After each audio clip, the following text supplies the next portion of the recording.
flamenkoa, doinuaren freskura, muga denak apurtzeko dugulako kultura.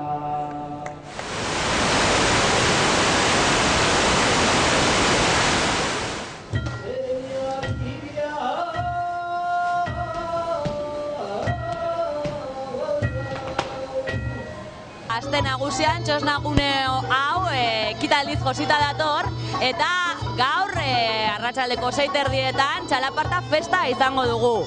Mentxe gaude Ainara eta Keparekin, Ainara taldeko kidea, Kepa antolatzailetako bat. Zer da gaur arratsaldean hemen ikusiko duguna? Fusio bat da. Hemengo musika eta flamenko eta apur bat oriental eta dena nahastu da. Majarambu dauka izena taldeak, zergatik edo historiatxo pixkatxo bat... Gadizko herri bat da eta ez dakit gehiago, baina hori da. Ainara taldekidea da bai, baino gehien gai hauei buruz gehien kontrolatzen duena horren saiatzen dabil tarte honetan eta horregatik ezin dugu elkarrizketatu. Badaukagu hemen baita ere Kepa antolatzailetako bat, zergatik programatu duzue hau aste nagusiaren barruan? Aurretik esan, Majarambun lehen urtean saiatu zirela txalaparta uztartzen flamenkoarekin aurten berrikuntza asko datoz. Orduan ez da lehenengo eguna gaurko eguna, baizik eta aurten lortu nahi dutena edo lortu dutena izan da pixka bat atontzea guzti hau. Eta, azken finean txalaparta anitza zabala da, hainbat lekuetan egiten da txalaparta desberdin onartuz eta ohartuz pixka bat txalaparta dela nagusia eta hortik hasten dira doinu desberdinak eta aurtengo erronka da hauek ekarri duten fusio desberdin hori, ez?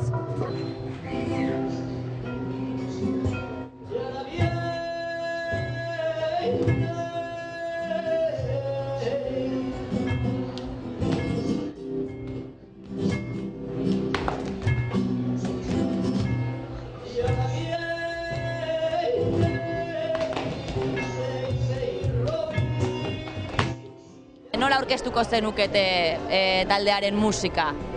Nik esango nuke sasoi honean Bilbon gaur egun daukan mestizaje etnia desberdinak, kultura desberdinak eta momentu honetan edukitzea txalapartarekin batera halako aniztasun bat positiboa dela, ez? Eta bereziki Bilbon egitea eta gehien bat aste nagusian eta arenalean uste dut baliogarria dela, ez? Eskenatoki hau gainera, ez dakit, baina uste dut bilbainadak egoten direla aste nagusian zehar eskenatoki honetan eta oso bestelako eskaintza da zuen gaurko proposamena, ez? Ni ados nago, privilegio bat dela konpartsek egin duten lana zehaz mehatz leku honetan egiteko gaurko jarduera eta ea ondo ateratzen den eta gustora ateratzen garen denok.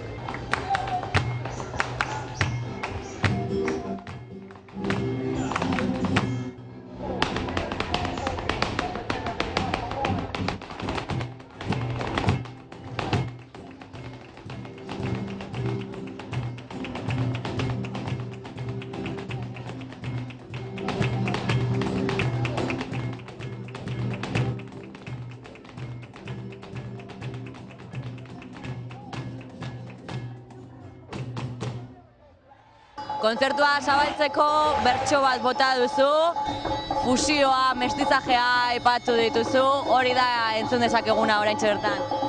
Hala da. Asmoa zan pixka bat, duela urtebete uste dut egin zutela txalaparta hasi zen pixka bat euskal kulturarekin hasi ziren, eta gero beste ekitaldi baten flamenkoa egin zuten, eta urtengo asmoa zen pixka bat kultura biak nahaztea, ez? nik uste dut egokia dela gainera, ez? Askotan, lehenengo bertsoan esan dut, ez? Guk ez dugula aukeratzen ze herritan jaiotzen garen, eta herri horretan jaiotzearen kultura bat jasotzen dugu, baina, bueno, azken baten herriak edo estatuak dira muga jartzen dituztena, baina nik uste dut kultura dagoela justo hain zuzen ere muga horiek gainditu, eta beste gauza berri batzuk sortzeko. Txalaparta eta flamenkoa ikusteko aukera izango dugu Txalaparta festa honetan, eta jendeari galdetu nahi diogu, ja nola batu daitezke? Soinu antzekoak desberdinak dira, Txalaparta flamenkoa, zer daukate eman komunean? Bueno, musika dela, da musika lotu alda, musika unibertsala da, dauka bere hizkuntza, ez? Hizkuntza hori da musikarena, horregatik. Txoritxo batek esan dit, flamenko dantzatzen dakizula, flamenko dantzatzen irakasten duzula. Bai, ere. Eta ez dakit, flamenkoa eta txalaparta, eta flamenkoa dantzatzen bai, baina txalaparta dantzatu daiteke? Claro.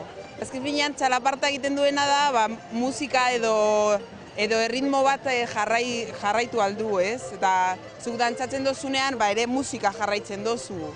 Osea, hori da, dantzatzeko musika da oinarria horregatik. Iparraldeko musika tresna, txalaparta, gure musika tresna, eta flamenkoa hegoaldearekin, Andaluziarekin lotura daukana, hain urrun gaude, hain gertu, nola? Bai, hori, musika ez, artea eta musika ez du mugarik, ez? Nik horregatik, ikusten dut, lotu aldelaz, unibertsala dela, ez? Musika eta musika hain aberatsa denez, hori, ez da inkazillatu behar, ez? En plan, hau da flamenko eta jazta, eta ezin da, eta flamenko eta txalaparta, musika da. Musika oro har bera berez hizkuntza badela, eta hizkuntza unibertsala. Beraz, dena daukate, ez? Komunean, ez? Kultura ezberdinetatu datozen bi instrumentu dira, baina neurri batean hizkuntza bera hitz egiten dutenak, ez?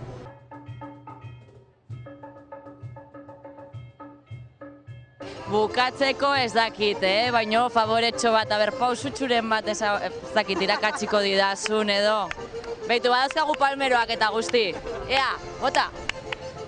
Nik hau utziko dut hemen. Bai, niri, beitu, eman, txalo, eta zeo zer ez dakit, pausuren bat.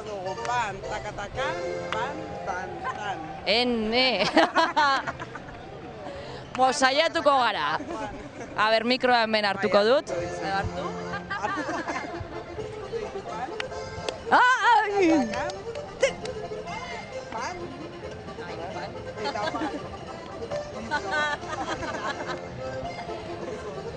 Venga, deno patera orain. Ega ba. Pan, takatakan, pan, pan. Ole. Edo, haupai. Zu badakizu zer den flamenkoa? Ez. Ez dakizu nola dantzatzen duten horrela eta... Bai? Eta zuk zeo zer dantzatzen badakizu? Bueno, euskal dantza. Zuk pausuren bat egingo zeniguke? Nik egizan emaizu ni dantzan beti izan aiz oso traketxa. Baduka gorrikaz gai pendiente bat, baina nik oso pausu gutxi agizki dantzakoak. Igual hemendik ordu batzutara hor ikusten baldin bagara eta animatzen bazara, klaseren bat emateko preste, baina... Kalimotxo pare bat faltan dauzkazu orduan. Kalimotxo edo gara den, baina edo irakasle hon bat, akaso? Zegoen handik bat, ez dakit, arrola txaloak ematen erakutsi diguna, txalotxo batzuk, 33 bat edo. Nik ez da inoan 33 hori, baina... Eta zuk ere euskal dantzak bai, baino flamenkoa dantzatzen dakien edo ez galdetu diota nahiari. Zuk badakizu? Nola ez? Galdetu hemen alboan dauzkasun hauei badakiten. Bai, dakizu flamenkoa.